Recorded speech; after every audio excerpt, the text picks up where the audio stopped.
Assalamualaikum warahmatullahi wabarakatuh. Apa kabar semuanya? Masih sehat-sehat kan? Mari kita diskusi lagi tentang materi berikutnya, tanah sebagai media tumbuh tanaman. Kali ini kita akan mempelajari tentang peran dan hambatan tanah bagi pertumbuhan tanaman. Jadi, karena berhubungan dengan fungsi tanah, maka ilmunya bukan pedologi tetapi edafologi. Dua bacaan yang bisa diakses adalah Brady dan Will, tentu saja The Nature and Properties of Soils, dan yang kedua Sifat dan Ciri Tanah dari Guswono Supardi. More than that, science is showing how healthy soil can help save the planet and how we can all help improve what lies beneath our feet. Saya merasa senang sekali membaca artikel ini sesuai dengan materi yang telah kita bicarakan minggu lalu. Yuk, silahkan baca ya.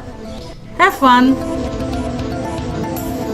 Tujuan dari pembelajaran kita kali ini adalah mempelajari tentang peran tanah sebagai media tumbuh tanaman, dan yang kedua penting untuk kita ketahui bersama adalah karakteristik tanah yang dapat menghambat pertumbuhan akar tanaman.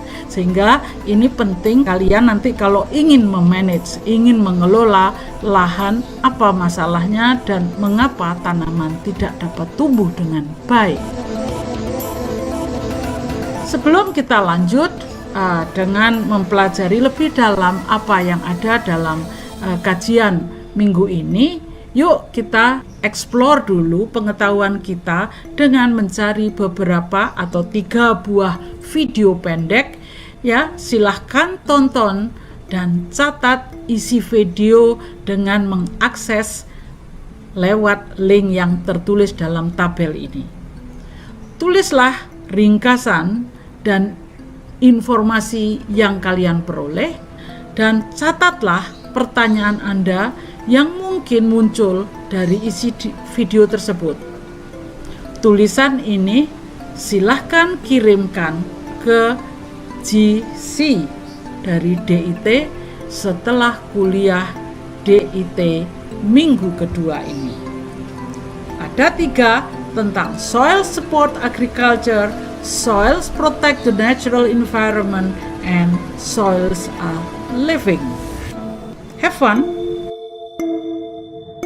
Minggu lalu kita berbicara tentang apa fungsi tanah.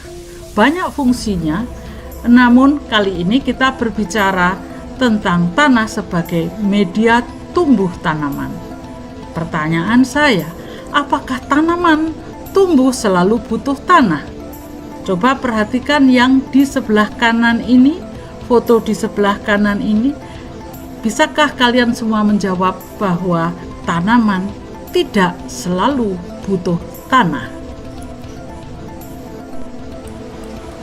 Tanaman tumbuh butuh cahaya, CO2 dari udara, tapi dari dalam tanah, tanaman membutuhkan air, unsur hara, dan tunjangan mekanik tubuh tanaman agar bisa tegak. Ini semua didapatkan dukungannya dari tanah. Kalau kita perhatikan dalam gambar di sebelah kiri ini, ada proses fotosintesis. Apabila tanaman memiliki klorofil, berdaun hijau, fotosintesis berlangsung apabila mendapatkan sinar matahari. CO2 diserap dari udara, kemudian di dalam daun diolah menjadi karbohidrat. Dari proses fotosintesis ini tadi, tanaman mengambil CO2, melepas O2, sebagai prosesnya disebut dengan respirasi.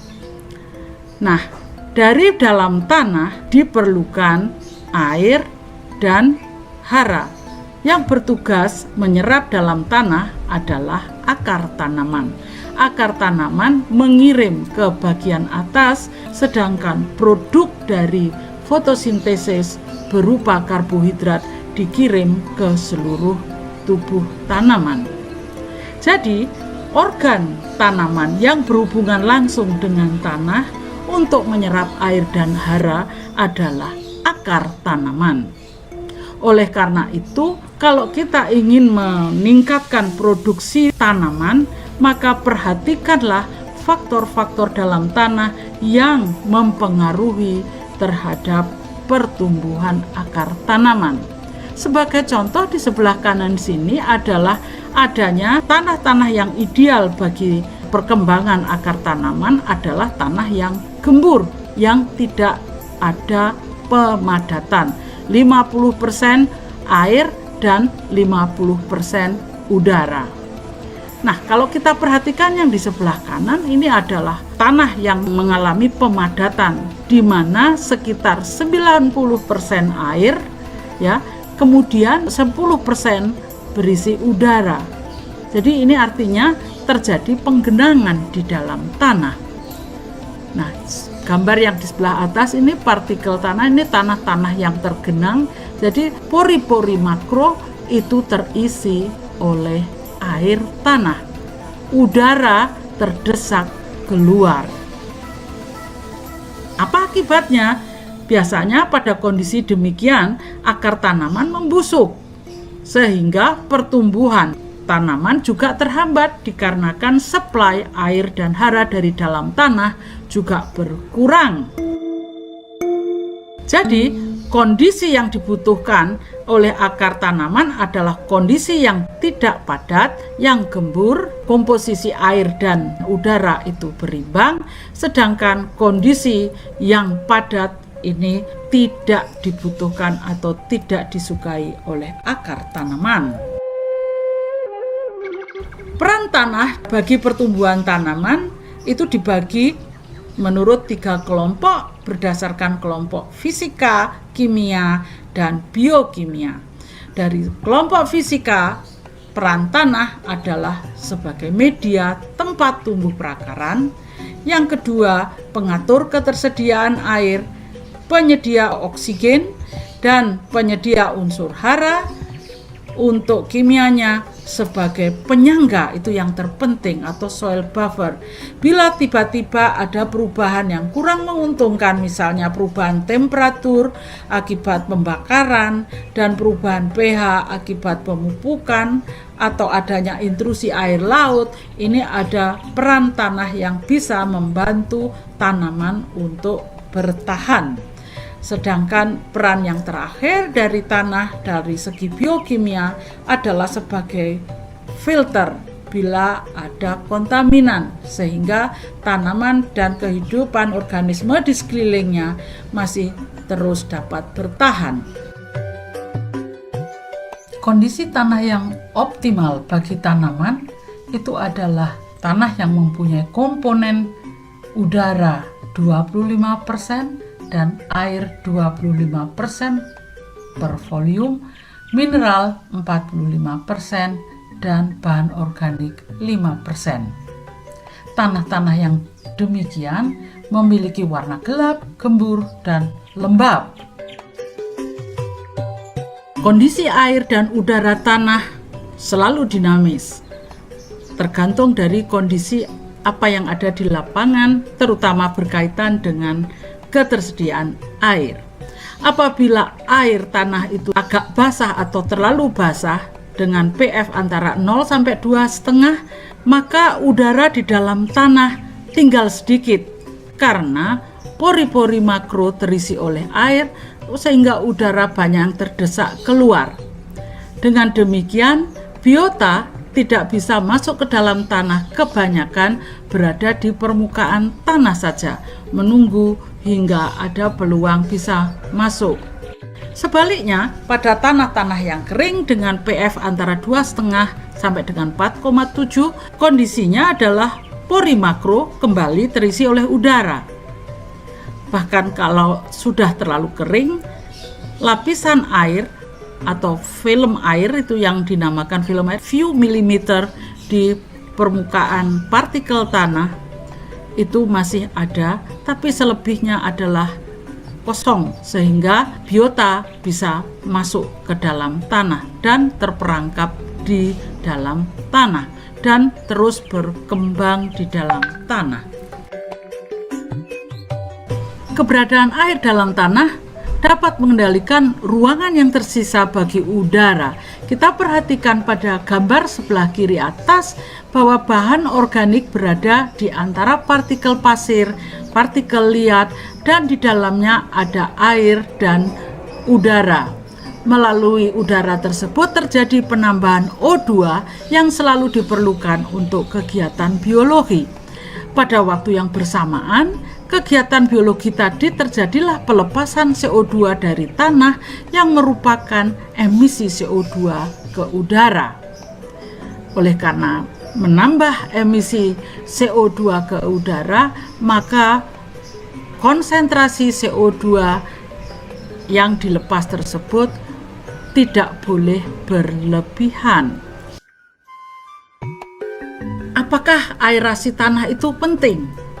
Ya, penting sekali untuk memfasilitasi pertumbuhan akar, mikrobia, dan tentu saja untuk mengontrol dekomposisi bahan organik, mempengaruhi tipe senyawa organik yang terbentuk, misalnya keberadaan dari asam-asam organik, serta mengendalikan terbentuknya senyawa-senyawa beracun. Selanjutnya kita membicarakan tentang karakteristik tanah yang dapat menghambat pertumbuhan akar tanaman. Kalau kita perhatikan gambar sebelah kiri ini, mengapa petani mengolah tanahnya? Sedangkan gambar di sebelah kanan, ada sebagian tanah yang basah. Pertanyaannya, mengapa petani mengairi kebunnya? Ada masalah apa dengan tanah dalam kebun petani tersebut? Selanjutnya, kita lihat dari kajian ini tentang hambatan tanah terhadap pertumbuhan tanaman ditinjau dari aspek fisika. Perhatikan gambar apa yang ada di sini dan gambar akar, perkembangan akar yang terjadi di sebelah kiri. Hambatan fisik tanah yang sering terjadi adalah tanah-tanah yang padat. Yang di sebelah kiri adalah good soil, adalah tanah yang gembur yang dibutuhkan oleh perkembangan akar tanaman. Di sebelah kanan ini adalah tanah-tanah yang padat, kompak. Ini ada gangguan mekanis, bobot isinya tentunya tinggi dan tentunya banyak pula rekahan-rekahan tanah. Dan yang jelas pasti kekurangan oksigen atau adanya genangan air. Tanahnya kering karena air tidak bisa masuk ke dalam tanah dan suhunya bisa terlalu rendah pada musim dingin kalau di luar negeri, tapi kalau di daerah tropis suhunya relatif lebih tinggi daripada tanah di sekitarnya. Berikut ini adalah contoh dari tanah-tanah yang bermasalah. Tanahnya banyak tergenang air di permukaan tanah. Hal ini kemungkinan besar karena adanya pemadatan di lapisan bawah. Akar tidak bisa berkembang ke lapisan bawah sehingga banyak akar-akar yang busuk. Pada kondisi demikian, serangan hama dan penyakit juga banyak terjadi. Bagaimana upaya perkebunan apabila lahan yang begitu luas terjadi pemadatan?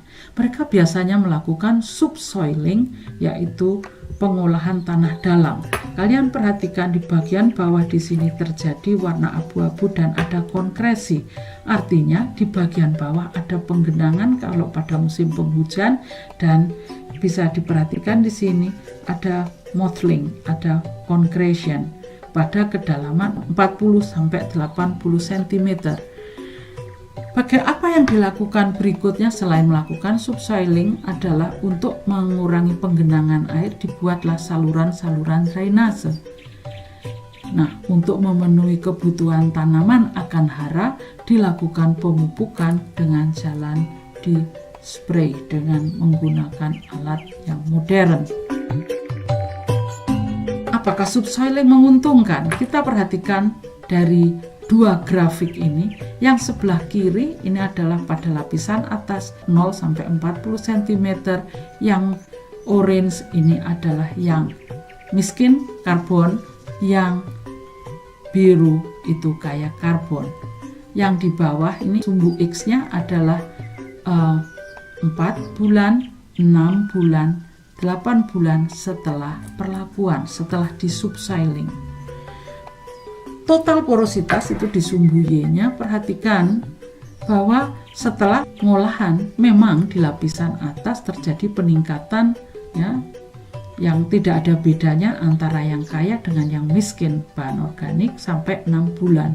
Namun penurunannya jauh lebih cepat pada bagian yang miskin karbon. Pada saat 8 bulan setelah perlakuan terjadi 50% lebih rendah porositasnya bila dibandingkan dengan yang kaya bahan organik.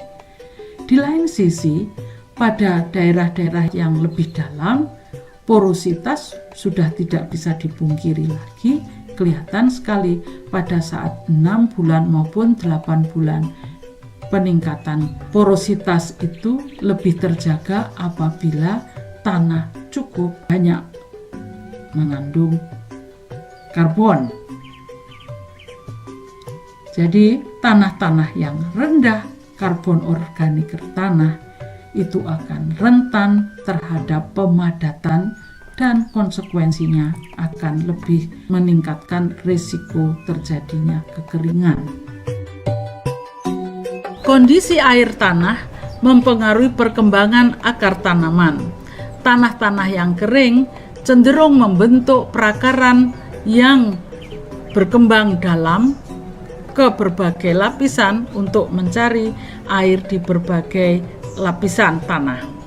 Sedangkan tanah yang diirigasi karena keberadaan air berada di lapisan atas, maka perkembangannya hanya di lapisan atas saja.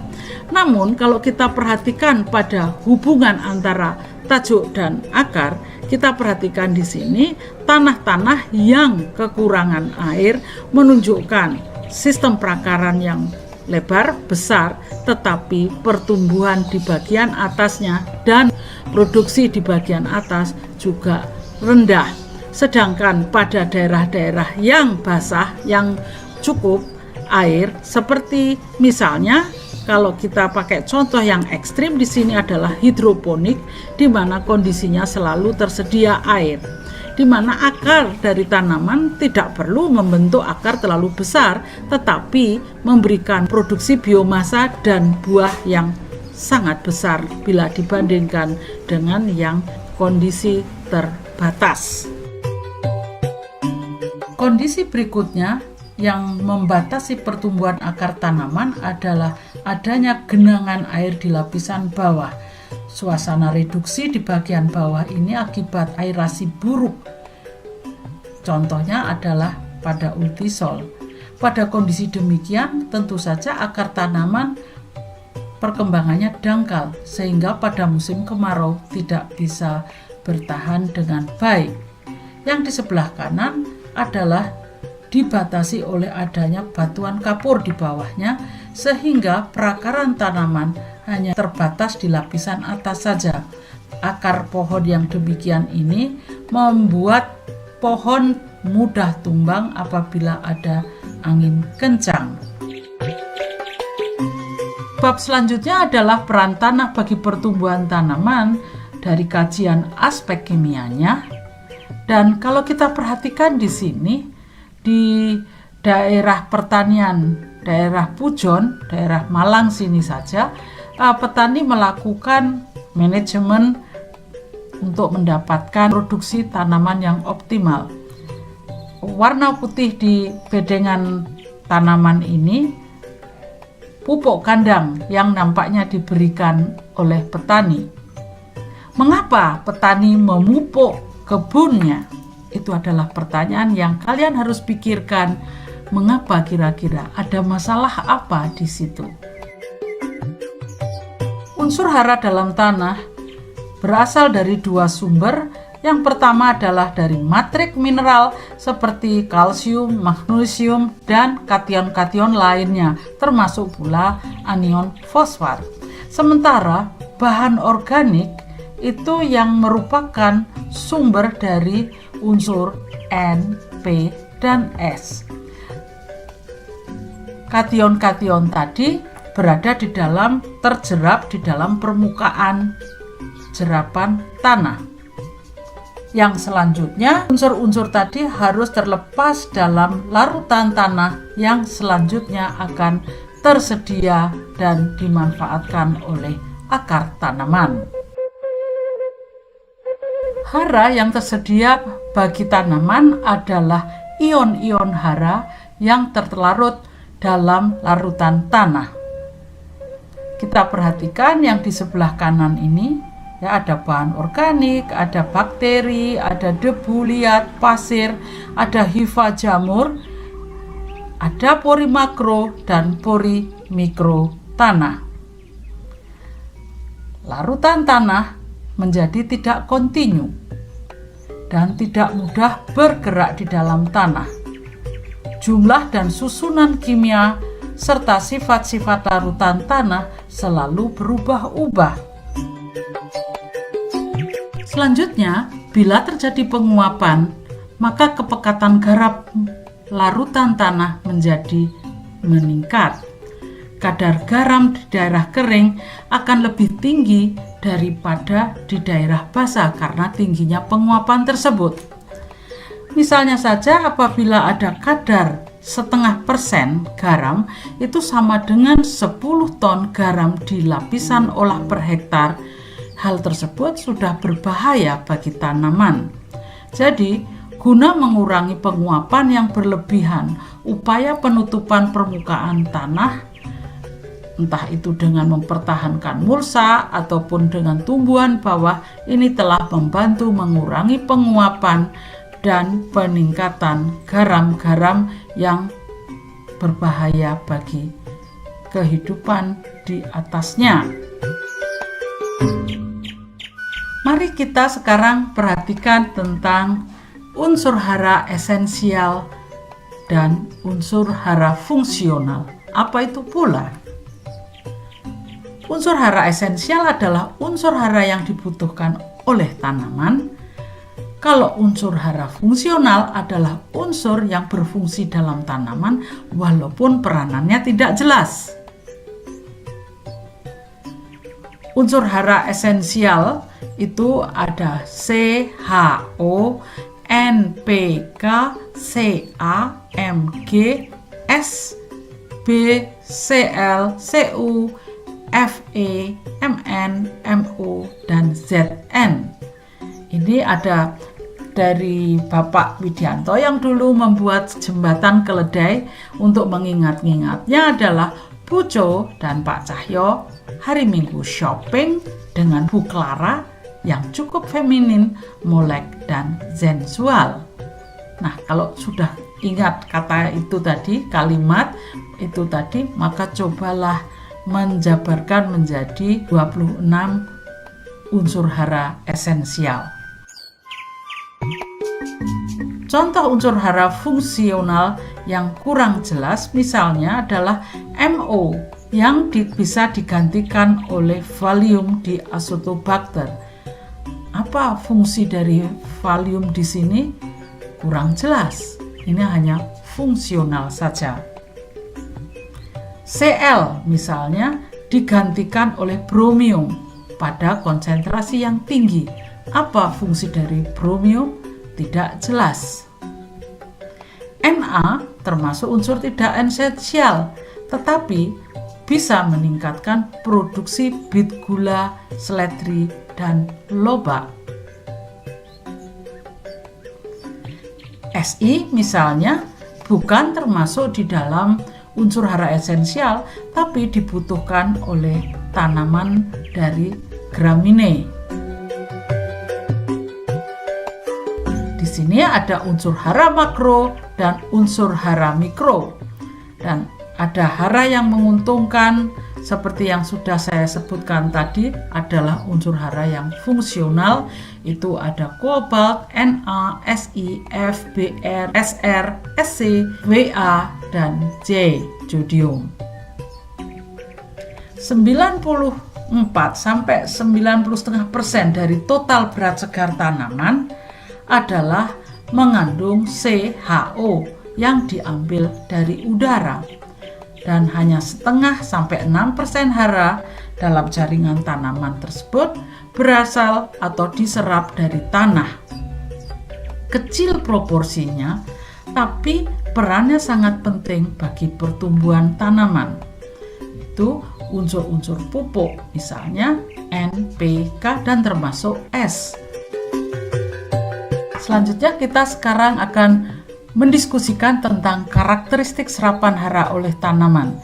Kita perhatikan gambar grafik di sebelah kanan ini yang menggambarkan tentang hubungan antara konsentrasi hara esensial yang ada di dalam tanah mulai dari sangat rendah hingga ke sangat tinggi dalam kaitannya dengan pertumbuhan tanaman.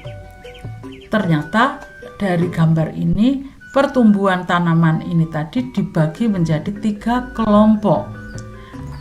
Kelompok yang pertama adalah kelompok kahat atau defisiensi, kelompok 2 adalah kelompok optimal, dan yang terakhir adalah kelompok keracunan di mana konsentrasi hara esensial sangat tinggi.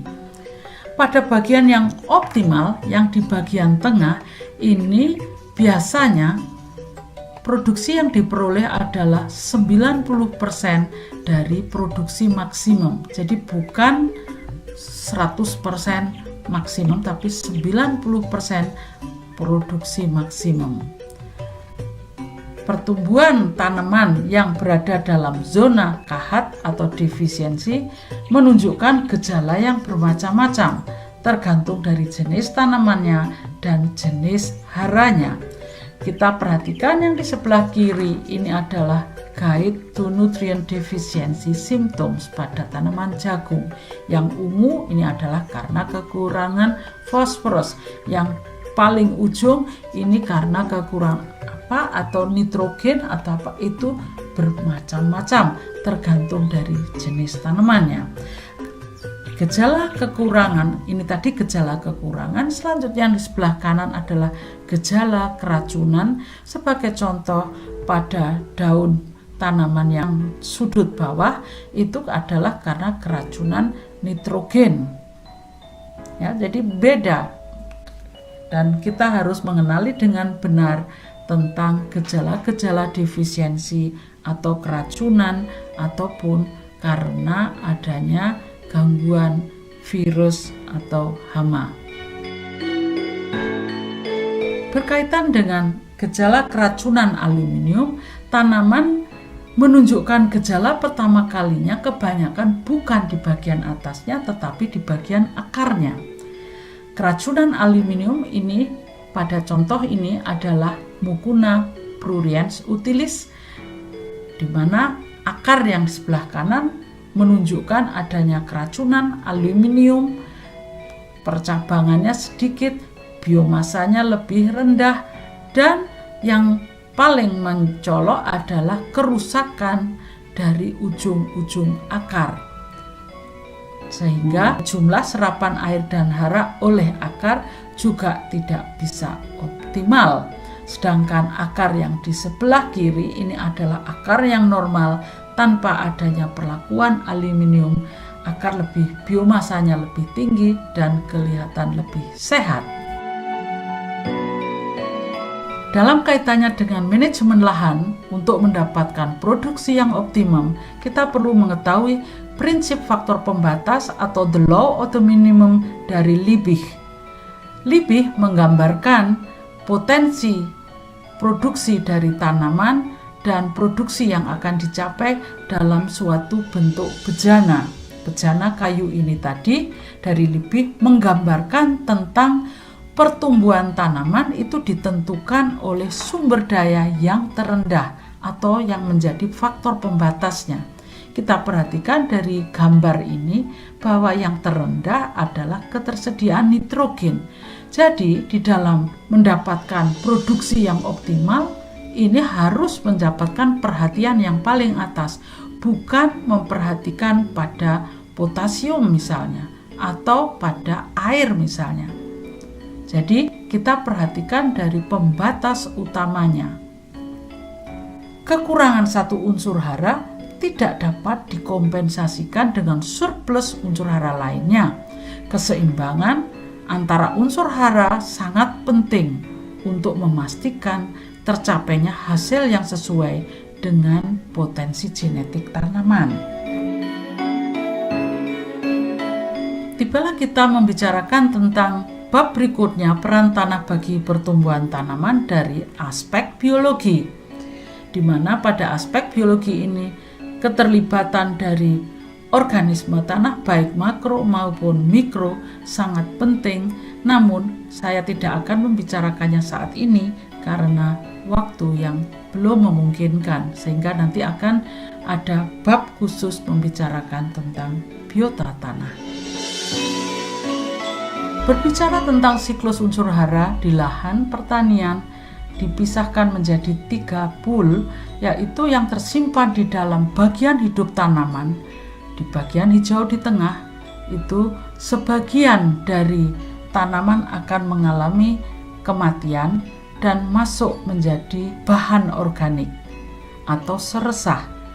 Seresah di permukaan tanah akan dirombak atau didekomposisi oleh organisme tanah dan masuk menjadi bahan organik tanah yang selanjutnya akan mengalami mineralisasi, perubahan bahan organik, perubahan dari bentuk-bentuk organik menjadi bentuk anorganik.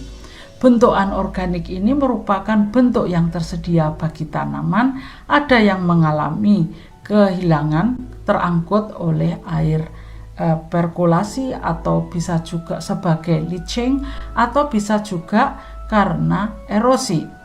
Namun sebagian besar apabila kondisinya memungkinkan, hara diserap kembali oleh bagian hidup tanaman. Demikian seterusnya. Ini adalah contoh dari pemandangan yang ada di hutan. Kita perhatikan di sini tebalan seresah tadi yang seperti digambarkan, daun gugur berada di permukaan tanah, dikonsumsi oleh organisme tanah. Organisme aktif di dalam tanah akan menambah liang-liang dan menambah jumlah makroporositas dalam tanah. Dengan demikian, air yang ada di permukaan tanah yang digambarkan dengan adanya permukaan dari warna biru ini adalah methylene blue yang menggambarkan sebaran dari air yang masuk ke dalam tanah. Jadi, masukkan bahan organik yang tinggi, biota lebih aktif, maka pori-pori makro yang terbentuk pun juga akan lebih banyak selain dibantu oleh adanya aktivitas perakaran tanaman. Sebagai akhir dari pertemuan ini, saya memberikan contoh bagaimana tanah mengalami perubahan. Yang di sebelah kanan adalah tanah hutan alami yang pernah dikonversi menjadi lahan pertanian dan tanahnya 15 tahun setelah konversi sebelah kiri ini berwarna lebih terang dan kelihatan lebih pejal padat. Tanah di hutan alami ini berwarna gelap. Kandungan organiknya tinggi, lebih besar dari 2,5%, antara 2,5 sampai 4%. Bobot isinya kurang dari 1,3 dan aktivitas biotanya lebih tinggi bila dibandingkan dengan yang di pertanian. Di tanah pertanian ini bahan organiknya pada umumnya kurang dari 2%. Biasanya rata-rata hanya sekitar 1,5% saja. Dengan demikian tanahnya menjadi padat, bobot isinya ini tadi tinggi, lebih tinggi daripada apa yang di hutan. Dengan demikian aktivitas biota pun juga berkurang. Sebagai penutup dari pertemuan kita kali ini, tanah mendukung pertumbuhan tanaman dari aspek fisika berkenaan dengan air tersedia, sedangkan dari aspek kimia berhubungan dengan unsur hara tersedia, sedangkan biologi berhubungan dengan aktivitas organisme yang dapat meningkatkan ketersediaan hara dan mengurangi populasi hama yang mengganggu tanaman. Sedangkan kondisi tanah yang menghambat pertumbuhan akar berkaitan dengan sifat fisik antara lain pemadatan tanah, kondisi air tanah, air tergenang atau kekeringan, adanya batu di lapisan bawah. Yang kedua, berhubungan dengan ketersediaan unsur hara yang optimal. Dan dari aspek biologi, adanya pengganggu akar dalam hubungannya dengan kondisi fisik dan kimia yang kurang menguntungkan, kerap kali memunculkan adanya hama-hama pengganggu. Selanjutnya, coba jawablah beberapa pertanyaan yang ada di bawah ini. Sebagai tugas, silakan cari jawaban di internet dari keempat pertanyaan di bawah ini. Apa yang dimaksud dengan bahan organik tanah? Apakah lahan pertanian atau tanah pertanian selalu butuh bahan organik tanah? Mengapa bahan organik tanah penting bagi tanaman? Bisakah fungsi bahan organik tanah digantikan dengan teknologi lain? Buat satu ringkasan dari artikel yang diperoleh dan memberikan contoh salah satu fungsi dari bahan organik tanah yang telah disebutkan dalam nomor 3. Sukses! Sampai jumpa minggu depan. Terima kasih.